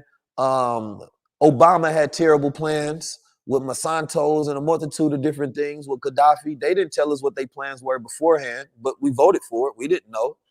So are we saying that we're going to vote for the Democrats and we're saying that what they're going to do is far better than what we have written in this Project 2025, and we're just waiting for them to save us, to restore democracy, right? And the idea of restoring democracy, right, is saying that, number one, democracy is going to be fixed under Democrats, which is saying Biden is going to do the job. Right now, they're trying to figure out $90 million from a PAC that was given to Biden. They're telling him that he needs to resign. And essentially, they're trying to push Kamala up, but it's too late to push her into that office because there's a lot of racism dealing with her, right? That they still don't want to see that Indian black woman in office. Right. So I just think that when I step on stage again, and inshallah, we'll have it prepared, right? It's not going to be something that comes from me, but I definitely want to source it from black intellectuals, right? That write our own plan and our own agenda for what we want. And that becomes our way, right, of stepping to the table and having leverage with each other and to the rest of the world to say that if you are aligned with what's in this memorandum, then we are an ally and you can barter that support and that engagement. But if you're not, then we will not support you. And we have not had that. Black America has not had a collective consensus of thought, right, about what is our America.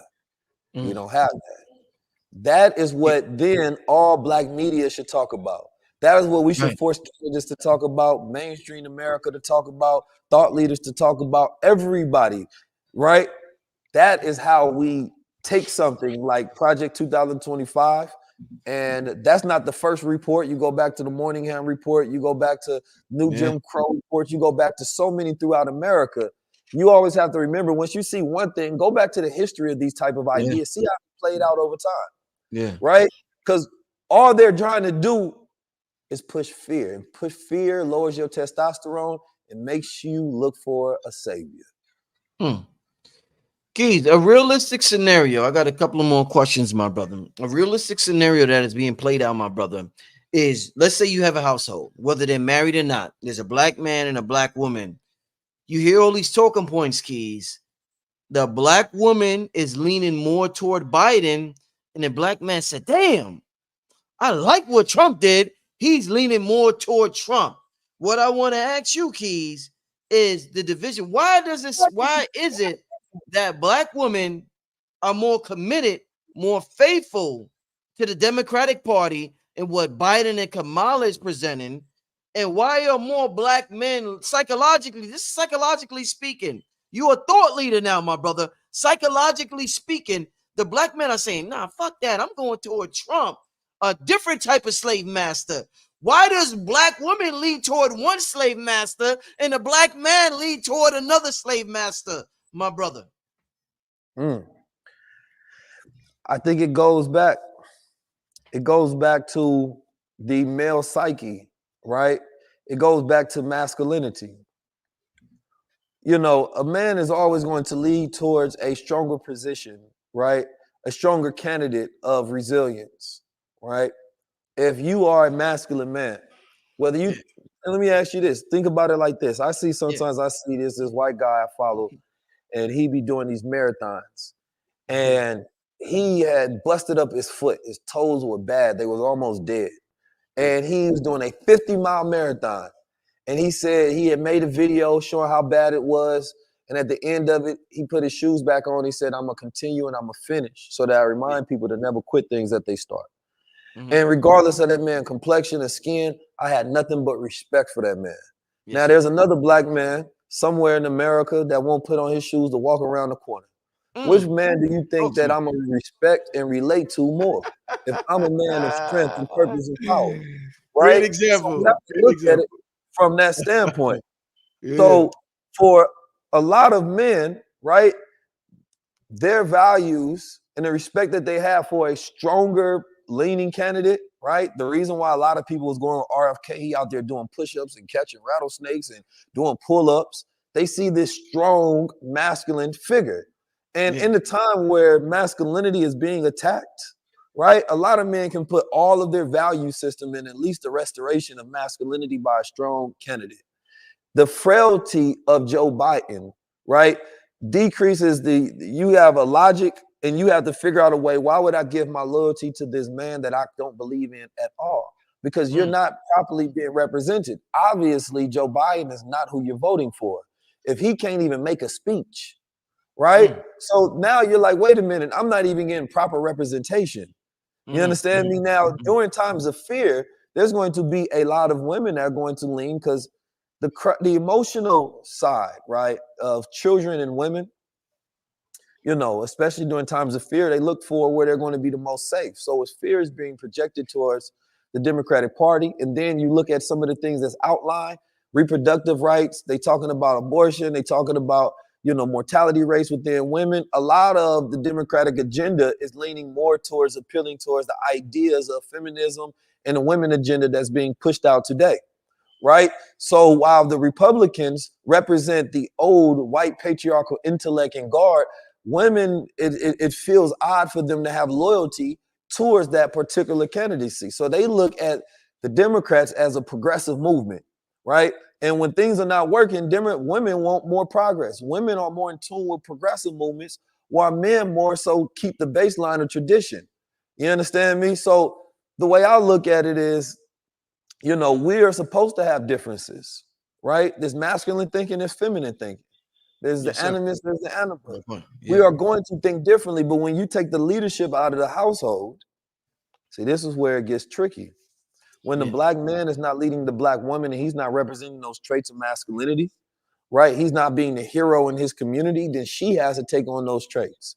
And then that's when they are going to be at odds because she's not taking your leadership and where you're going.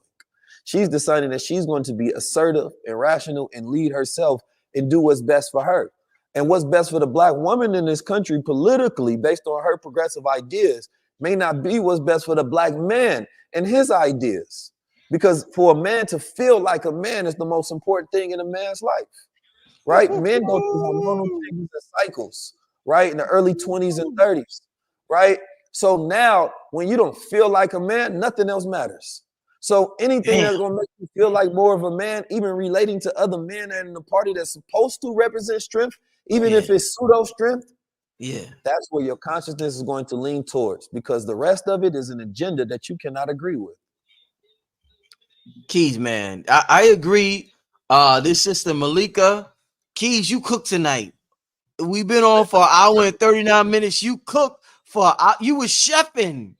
You was chefing like Steph Curry for an hour and 39 Season, minutes okay? tonight.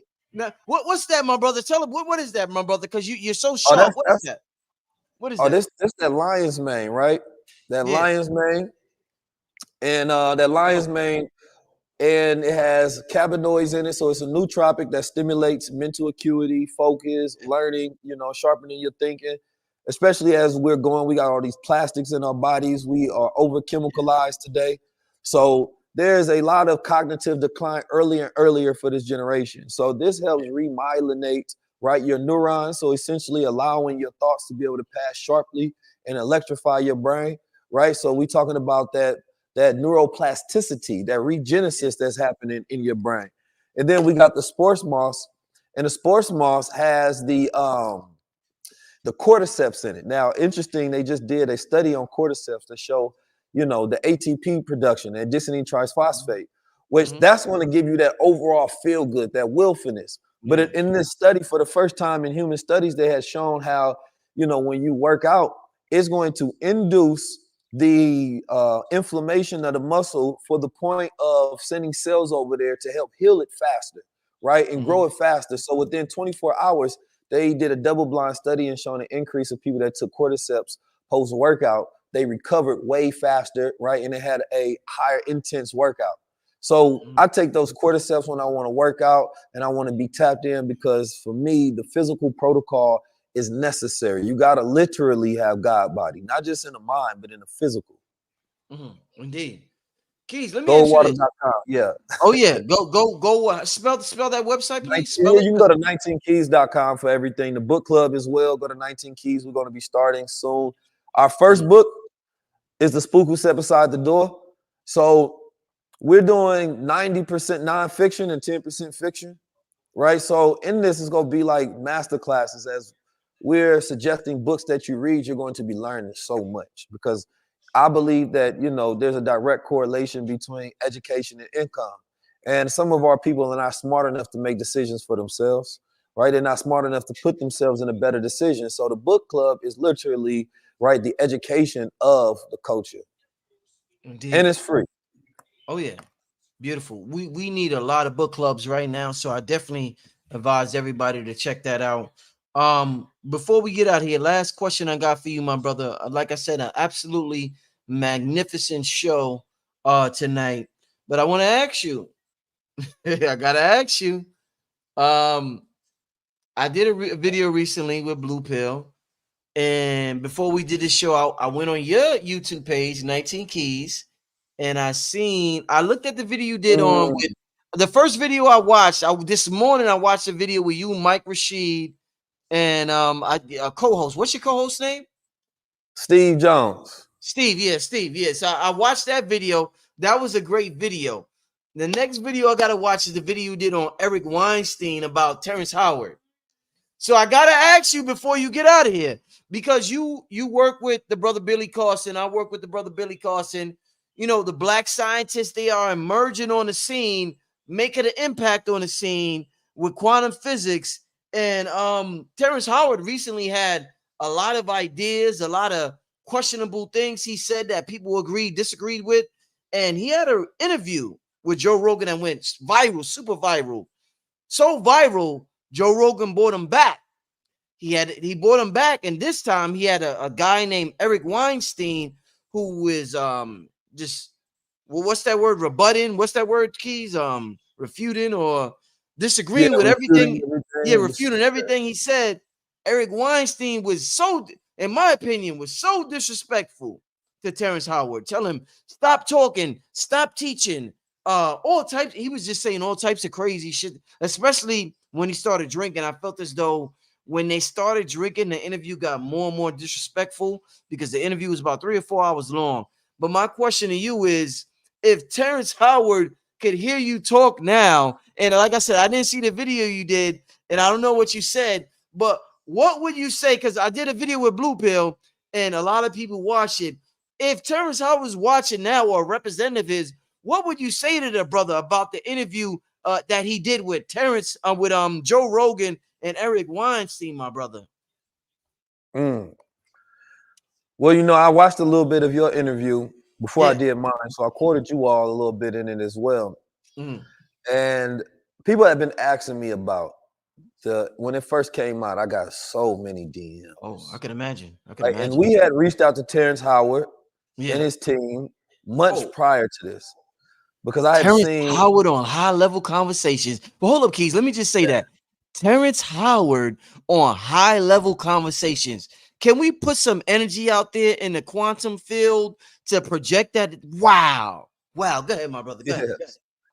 So we reached out to them, and at the time he was literally filming, so the timing Yeah. didn't work. And after the episode, after so many people pressed us about it, we reached out again. I think I put out a post, and someone his team reached out to us, and he actually was going to do the interview, but he wanted to do it like this online, and I wanted to do it in person. So I decided to postpone it until we could do it in person, Mhm. right?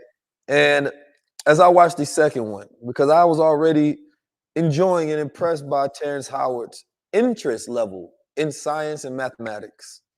When he went out to Oxford and he started talking about the vortices and the linchpins and unified theories and, you know, all of the different ideas that he was presenting to the world. And I was taken back by the way he was received, to where there was this automatic criticism that this black man was crazy because he's interested in science and he's challenging science and these ideas that haven't been challenged, and most person don't know these ideas to challenge them. There's so many things that we accept as truth when there's theories that haven't been proven whatsoever, and they have all of these flaws within their theories. But because the layman is not part of that society, have the language to explain it, right, or challenge them, then they're left as held as wholesome truth. And it's just not the case. Yeah. And what we learn is that there was a study that was done on Black language, specifically Ebonics. And it was Yes. speaking on how Ebonics is actually more sophisticated, Uh-oh. right, than Uh-oh. PhD English, right, Uh-oh. traditional English, because it was Uh-oh. talking about inside the words, right, there's all of these tenses, there's all of these moves, there are all of these subjects that it is inside what's considered to be Ebonics, which is not just like ghetto languages, you know, English language from the hood, but also like Haitian language and a couple other different things that's thrown in the mix. But this professor, who was a linguistic professor, was just breaking down how it's actually way more sophisticated because it has way more rules inside of it. But because it is not the traditional language that is used, it is easily being seen as this person is of low level intelligence because they Yes. speak like this, even though it's more sophisticated than traditional English, right? Or the Queen's English, or people that are in some of these Ivy League schools and what they speak. Yes. So just because you're not operating within the norm, you're automatically considered unintelligent and Yeah. or lazy, when it's not laziness whatsoever, right? It is actually, you know, a height of intellectuality, the same way rapping is, right? It requires so many different rules inside of it. And this is by them measuring their own rules. So I look at that same thing. When one doesn't take the traditional path of education, they're going to have a more creative mind, right? They're going to pull from so many different sources. When you are a disciple, you take on the discipline of that which you are discipled from. So the Yeah. way you think about words, the way you think about things will be linear based on the path that they take you, right? Mm-hmm. Based on you developing your mind into these studies and what has agreed upon to be true. So Yeah. when you are learning based on your interest, you're not going to take a linear path.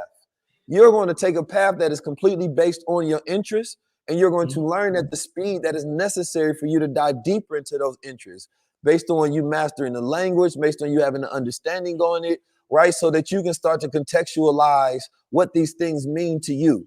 And so Terrence Howard is somebody who has took a nonlinear path of learning that Mm-hmm. has been a creative path of learning that is completely based on his interest, right? This man was able to understand 90% of all of the concepts that Eric Weinstein had thrown at him. He wasn't getting lost in the conversation. He was there with him. That shows me that he has spent an enormous amount of time on his interest of learning mathematical theories, equations, ideas, science, right? Studying these different ideas that are not even from a consensus standpoint agreed upon, but then you have to ask yourself, why do all the scientists agree upon in the first place? Right. Because right. most of the time they're forced to. If you're not more intelligent than the person who presented it, or in that community, in the way that scientific papers are published and or presented, right?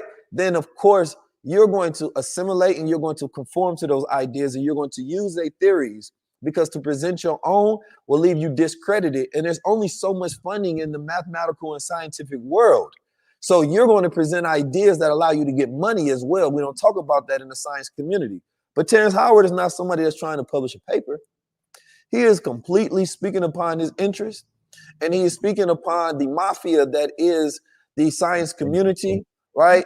And the mafia that is the mathematical community, this religion, this fraternal order. And he's saying, look, the way that I've studied, I found things that I think there's something wrong. He said that this is based on the Christian ideology and the way that you built the world. So you created the math and the science to fit your ideology. But from the black guy mind, you have to understand the way that we speak is so powerful. And this is something that Eric Weinstein and the rest of them, they was trying to figure out, how is he able to speak in this rhythm?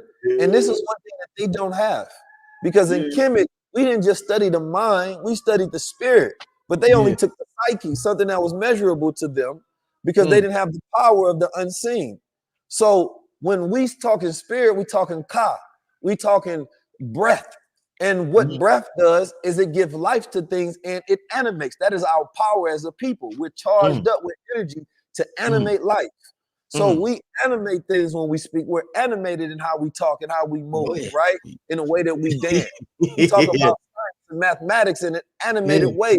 And that becomes an art, and it becomes a frequency, and it becomes a poetic license. But it does not mean it's not truth. Right? Just because we don't agree upon supersymmetry as the word that is defined by you and the lineage of this word and the way that you use it in this mathematical sense, doesn't mean I can't take the word super and symmetry and use it, right, in a sophisticated way to define something that I mean. So instead of starting from you at the center as a baseline, let's start from my center, right? And the one thing I did respect from Eric Weinstein is he was saying, I need to get a complete picture of you before we can have this conversation, which is something that we can take from it, because we don't always say, okay, when you say God, what do you mean? So when you say Muslim, what do you mean? I don't know what you mean when you say Muslim. I don't know your definition, your connotation. I don't know the root. I don't know your attitude towards it whatsoever. I don't know when you say Islam exactly what you mean. I know what my experience changes my definition and my connection to it. So we have to start the conversation, right? Building what he called a strong man, a foundation of rules that one can go over so that we can start building foundation to figure out what is right and what is wrong. And one thing that he did say, and I think that Terrence Howard should take from this, is that in the field of engineering, which is animating, bringing things to life, building something, he said you have more to contribute in the field of engineering than you do mathematics, right? Because engineering does not require, a visionary can engineer an idea. He comes up with it. He does not have to have the perfect mathematics. Imagination doesn't require to have perfect mathematics. Imagination actually ignores all laws when it comes up with things. I don't care about gravity. When the first man imagined a spaceship, imagine a plane, he don't care about gravity. Don't care about what your science can do. Don't care about what your mathematics can do. No, he had a thought that he brought from one dimension into the next, and that is the God mind. That's how we operate. So Terrence Howard is tapping into the God frequency. And as we are in the age of supercomputers, we're going into the age of the superhuman. And we're in the age where technology is the most disruptive. We are in a disruptive age. Innovation and creativity disrupts because it takes what is current, right? And it says, I don't care about none of that. I'm going to innovate something different. And when I innovate and I create and I invent and I patent, it's going to change everything else. So now the world has to change based on creativity. It is a disruptive force. So when one is thinking in a creative capacity, they have a disruptive mind to change the status quo. So the status quo has the job to fight back. It has to try to discredit the same way they try to discredit influence and or voices. You can't have power over science. You can't have power over mathematics. You think you a god now? So they go call you crazy to discredit all your ideas. But what does crazy mean? How does he fit the bill and standard of a man that is crazy when in every other area in his life he is thriving psychologically and financially? Damn. So tell me how this man is crazy. Why? Because he's challenged you and any black man in America that challenges the status quo. Crazy. It's crazy. So to my brother Terrence Howard, you have a space that is built to show the world that you're not crazy. It is for to educate culture. It is to disrupt. It is for black intelligentsia. It is the brain trust of the world, right? And you can come on high-level conversations and we will respect your mind and your ideas as we showcase them to the world. Let's build. Indeed. Indeed. And I hope his people hear that. He's welcome here. He's welcome on high-level conversations. I really hope they hear that. Last question I have, like I said, I mean, absolutely magnificent. And you said black people got to be animated, so I gotta sway when I say this. Yeah. Absolutely magnificent interview tonight, my brother. I mean, I thoroughly enjoyed this, brother. I mean, thoroughly. That I gotta give complete body movement. I mean, shoulders, arms, Yes, all sir. that. I thoroughly enjoyed this. I want to last question before we get out of here.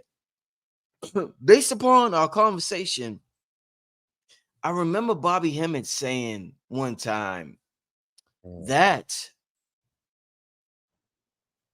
white and black people are diametrically opposed to each other. Based on everything that we said tonight, based on what I just said by Bobby Hemmett, what's your thoughts on that quote and us moving forward, progressing, building institutions, my brother? What's your thoughts on all of that, 19 Keys?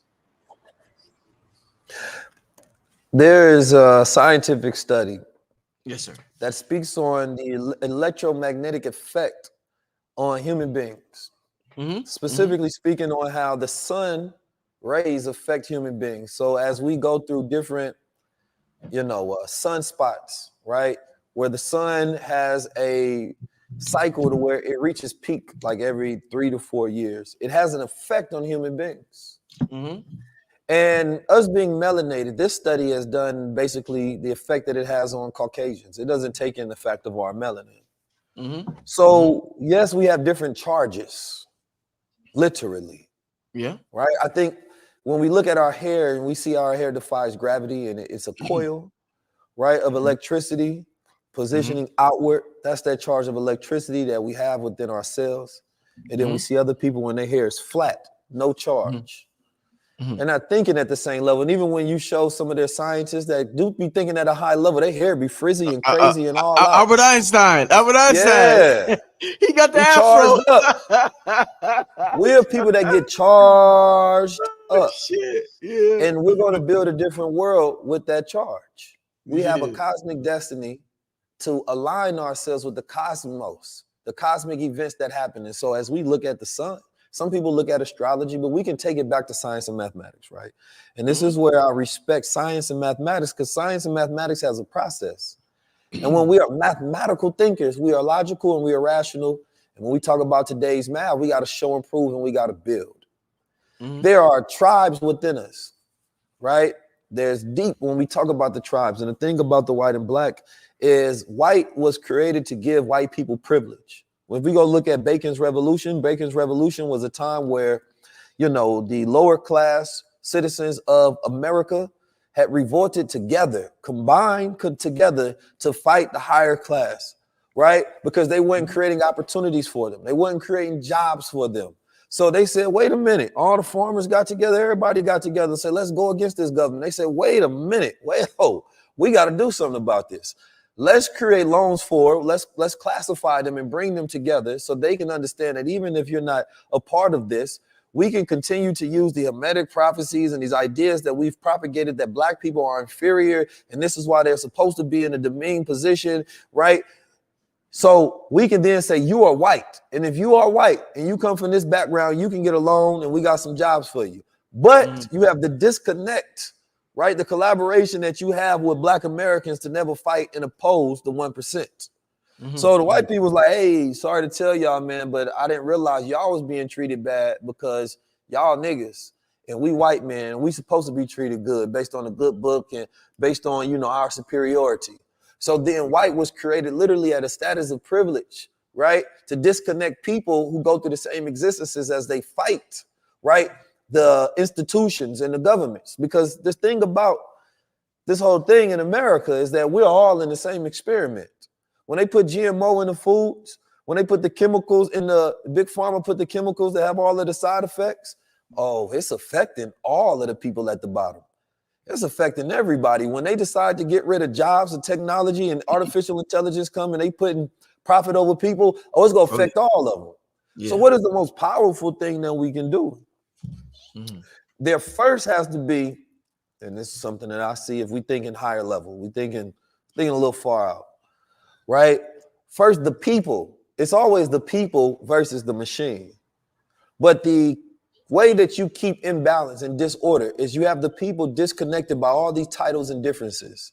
So instead of fighting the people that put them in position, they blame each other. You're a Democrat, you're a Republican, you white, you black, you gay, you straight, right? You Moor, you Israelite, you nation, you Sunni, right? You have to figure out, you have to feed into all of their differences so they never have a conversation about going against you. Where the people that are diametrically opposed the most is the people that are in power, that want to continue to pursue an unrighteous agenda to stay in power, to keep the people at the bottom down. So we first look at that diametric opposition, right, of the have and the have-nots. Then once we clear that out, right, now we can go towards, all right, our diametric opposition as people and what our values are. Right? To say, wait a minute, if you want to live like that, live over there. I want to live like that, I'm going to live over here. We're going to build our systems according to our beliefs and our values. And anybody that doesn't agree with those beliefs and values, go live where you are in agreement with them. Therefore, you can create systems of order to where people can live in harmony based on what they believe in. But that's going to be some time in the future, because as long as the people at the bottom are opposed against each other and not looking at it as if they're looking at it as if they fighting each other instead of that they're fighting the machine, they would never get anywhere. Wow. All right. Wow. I want to thank you, my brother, 19 Keys. We done been thank you, because the reason I'm flowing today is because I've been researching so much lately. I'm writing books and things of that nature, and you've asked questions that allowed me to, speak a lot of the things that have been relevant on my mind and things that I've been studying, contexted in a particular way to an audience that I know would appreciate it. So I want to thank you. Indeed. Keys, once again, one more time, tell the people how they can reach out to you, get some of your products. I know you got so many businesses, products that's available. You got speakings that lectures that you're doing across the country. Let the people know how they could get in touch with you, my brother. Well, you can join High Level Club. High Level Club is free community that we have to where you will see all the links. We have books. We have crowns. This is actually a new crown that I just came up with. This is our High Level Cosmic Age crown. We made a few significant changes on this one. You feel me? We have, if you go to 19 Keys, you're going to see all of the businesses, the book club. We have a hike club coming out because we really want to get Black people moving, right? You're going to see some of the memorandums and projects that we're working on. We're focused on doing high-level partnerships with people that have platforms. I built the platform, and I didn't build a platform just for myself, right? And I can't do everything at all. I don't want to do everything. I want to work with people who are good at what they do. And the High Level Club is for that. So the Good Influence Club is helping people build out their brands, right? And partnering with those brands to help them scale. The book club is to help you develop your mind. When we do the fitness club, that is so that we outside doing hikes, we doing bonfires, we traveling, we got retreats. It's a whole community in the world. We having people build out their podcasts, things of that nature. So you can find all of this at 19keys.com if that's something that appeals to you. And then you will also find all the things that we have going on as well. So you can follow my page at 19 Keys on YouTube. We do daily briefs where we're breaking down information such as the things that we're talking about today. Because I know that there's so much distraction in the world. We need more education and we need more focus. So I want to be that focus, right? I want to help curate that focus. If you're somebody that has skills in engineering and technology and design and editing, you can send a resume over to 19keys at 19keys.com for us to collaborate, for you to intern. We can't do everything. So if you see something that's missing in our platform, I challenge you to help us put it out there. You see something that we should be building and doing, I challenge you. Now, we can't get through everything instantly because our team is still limited by their duties and our capacity. But if you want to come help us so that we can do more, that's what we're here for. The movement of high level is for the whole culture. Oh, yeah. Love it. Love it, my brother. I want to thank you for coming on once. Oh, shit. Oh, there we go. Oh, no, Hey, that was me. That was me. I got you. You can hear me? Yes, sir. Okay. All right. I want to thank my brother 19 Keys for coming on once again, family. Absolutely magnificent show tonight. I want to thank everybody for tuning in. Make sure you share this video with your family and friends because it was just that. If you think it was that good, if you don't share. But if you think it was that good, share it to one person. Share it to one person you love because you want them to get put on. You want them to get put on the game. And game is everything. Like I told you in the past show, you want to give them some game about how life is. So make sure you share it to one person you love, family. Keys, thank you so much, my brother. Family, thank you. With that being said, I'm signing out. I will see you tomorrow. Peace, family. Get out of here. Peace to the gods. Yes, sir. Peace. Peace, family.